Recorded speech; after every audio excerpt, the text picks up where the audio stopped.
CUT 2026 के अंदर आप लोग अपीयर होना चाहते हो और इसकी एडमिशन प्रोसेस क्या होती है, उन सारी चीजों के बारे में हम लोग इस वीडियो के अंदर जानने वाले हैं। तो अपने जितने दोस्त हैं, फ्रेंड्स हैं, सभी को शेयर कर दीजिएगा। आज की वीडियो को हम लोग शुरू करते हैं और जानने की कोशिश करते हैं। सबसे पहले सीयूटी की अगर हम लोग यहाँ पे बात करते हैं तो इसकी शुरुआत 2022 के अंदर हुई। इसके अंदर आप सभी की सेंट्रल यूनिवर्सिटीज, प्राइवेट, डीम्ड और स्टेट यूनिवर्सिटीज इसके अंदर पार्टिसिपेट करती है। देश की अगर मैं 47 सेंट्रल यूनिवर्सिटीज की बात करता हूं तो वो सारी की सारी इसी के द्वारा एडमिशन है उसको करवाती हैं। साथ ही साथ लगभग इसके अंदर 280 से ज्यादा यूनिवर्सिटीज ऐसी हैं जो सीयूटी के स्कोर के बेसिस पर एडमिशन ले रही हैं, जिसके अंदर प्राइवेट, स्टेट और डीम्ड यूनिवर्सिटीज आप सभी की शामिल है। अब यहाँ पे मैं बोलूंगा कि यार सीयूटी एग्जाम के अंदर सिर्फ बैठना मात्र एक एडमिशन की प्रोसेस का पात्र नहीं है। यहाँ पे सबसे इंपॉर्टेंट चीज है कि भाई आप लोग जब सीयूटी का एग्जाम के अंदर बैठ गए हो, आप लोगों ने फॉर्म फिल कर दिया, सब कुछ कर दिया, उसके बाद में आप लोगों को जितनी भी यूनिवर्सिटीज है उनके खुद के पोर्टल के ऊपर आपको जाना है, तब जाके आप लोग उनकी एडमिशन प्रोसेस है उसके अंदर पार्टिसिपेट कर पाएंगे। अब यहाँ पे बात आ जाती है कि सर सब्जेक्ट किस तरीके से चुनना है। तो यहाँ पे आप सभी को ध्यान है कि यार टोटल 37 सब्जेक्ट आप सभी के सामने है, जिसके अंदर 13 लैंग्वेजेस हैं, 23 डोमेन्स हैं और एक आपका जीएटी है। इनमें से ही आप सभी को अपनी जो यूनिवर्सिटीज हैं जिनके लिए आप लोग सोच रहे हो कि मैं इसके अंदर एडमिशन लेना चाहता हूं, तो उसकी जो भी एलिजिबिलिटी क्राइटेरिया है उसके अकॉर्डिंग आप सभी को सब्जेक्ट को चूज करना है। अब यहाँ पे हो सकता है कि अगर आप लोग दिल्ली यूनिवर्सिटी को टारगेट कर रहे हैं तो वहां पे ऐसा नहीं है कि अगर आप लोग बीए पॉलिटिकल साइंस के लिए जाना चाहते हैं तो आपको पॉलिटिकल लेना पड़ेगा, ऐसा बिल्कुल नहीं है। या फिर आप लोग इकोनॉमिक्स ऑनर्स के लिए जाना चाहते हो तो इकोनॉमिक्स ही आपको सभी को लेना पड़ेगा, या किसी और कोर्स के लिए जा रहे हो। सबसे इंपॉर्टेंट ध्यान रखिए कि यार आप सभी को जो भी यूनिवर्सिटीज को आप लोग टारगेट कर रहे हैं उन सभी की यूनिवर्सिटीज की आपको लिस्ट बना लेनी है और उनके कोर्सेज की लिस्ट बना लेनी है कि यार उनका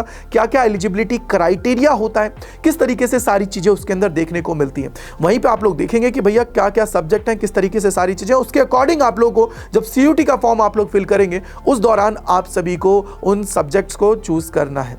अब सबसे बड़ी बात मैं आप लोगों को जो अपनी तरफ से एडवाइस देना चाहूंगा वो ये है, यार जो भी आप लोगों ने क्लास 12th के अंदर लैंग्वेज और डोमेन्स को पढ़ा है उन्हीं को आप लोगों को सीयूटी के अंदर सेलेक्ट करना है। अब यहाँ पे आप लोग ये ध्यान रखिए कि अगर आप लोग एक लैंग्वेज, 3 डोमेन और एक जीएटी अगर आप लोग ले लेते हो तो आप लोग मैक्सिमम यूनिवर्सिटीज के मैक्सिमम कोर्सेज के लिए एलिजिबल हो जाएंगे।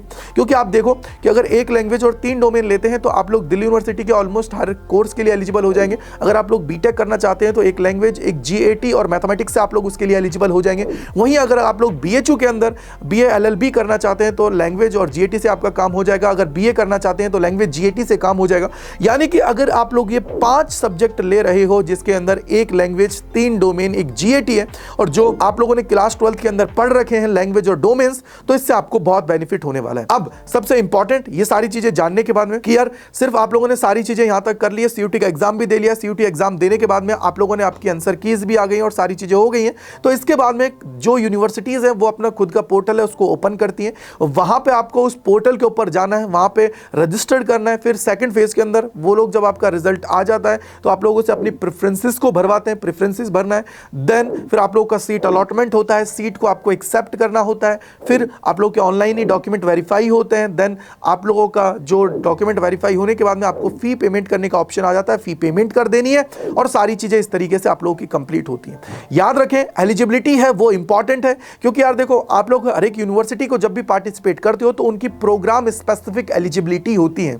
यानी कि अगर बीटेक अगर आप लोग करना चाहते हैं तो बीटेक के अंदर अगर दिल्ली यूनिवर्सिटी मांग रही है कि एक लैंग्वेज, एक जीएटी और एक मैथमेटिक्स चाहिए तो भैया वो चाहिए। अगर आप कंप्यूटर साइंस के लिए जा रहे हो तो वहां पे अगर आप लोगों का एक लैंग्वेज और 3 डोमेन का मार्क्स जुड़ रहा है, लैंग्वेज और डोमेन्स की अगर मैं बात करूं तो जो आपका पीसीएम है तो भैया वो मांग रहा है तो वो मांग रहा है, तो वो सब्जेक्ट स्पेसिफिक जो एलिजिबिलिटी है वो आपको फुलफिल करनी ही करनी है। साथ ही साथ आप लोग क्लास 12th के अंदर पास हो चुके हो या क्लास 12th के अंदर अपीयरिंग हो, लेकिन जब आप लोग यूनिवर्सिटी के जो प्रोसेस के पार्टिसिपेट कर रहे हो उस टाइम पे आप लोगों का क्लास 12th का रिजल्ट आ जाना चाहिए। तो ये इंपॉर्टेंट पॉइंट है जो मैंने कुछ आप सभी को बता दिए।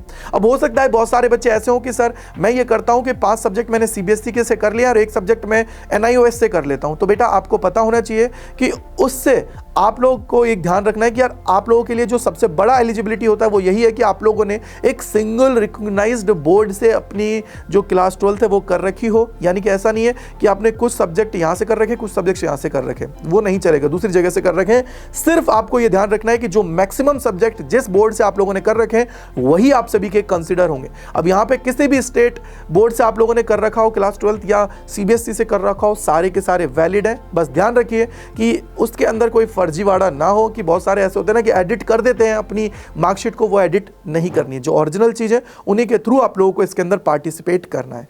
आई होप आप लोगों को मैंने मैक्सिमम रूल्स को बता दिया है, जिसके द्वारा आप लोग समझ पाए होंगे कि क्या पूरी एडमिशन प्रोसेस होती है, किस तरीके से सारी चीजें होती हैं। अब सबसे बड़ी बात, अब देखो यार, एडमिशन लेने के लिए तैयारी जबरदस्त तरीके से करनी होगी और उसके लिए आप लोग हमारे लेटेस्ट बैचेस और महापैक के अंदर जुड़ सकते हैं, क्योंकि जब तैयारी बेहतर करते हैं तभी आप लोग जो फुल में से फुल स्कोर का सपना होता है उसको कंप्लीट करते हैं। तो ऊपर दिया गया कोड है, उसको अप्लाई करें और आज ही ज्वाइन करें हमारे लेटेस्ट बैचेस के अंदर।